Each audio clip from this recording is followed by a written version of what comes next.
Z. Do you have trouble with the Z sound? Some Japanese speakers do.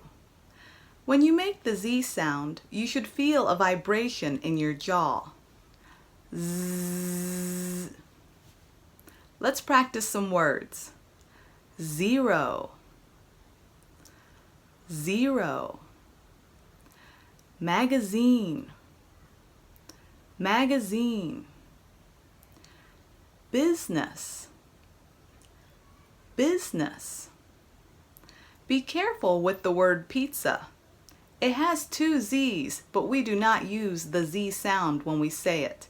We do not say pizza. We use more of a t sound. Pizza, pizza. Good luck with your Z's. Thanks for watching. Bye-bye.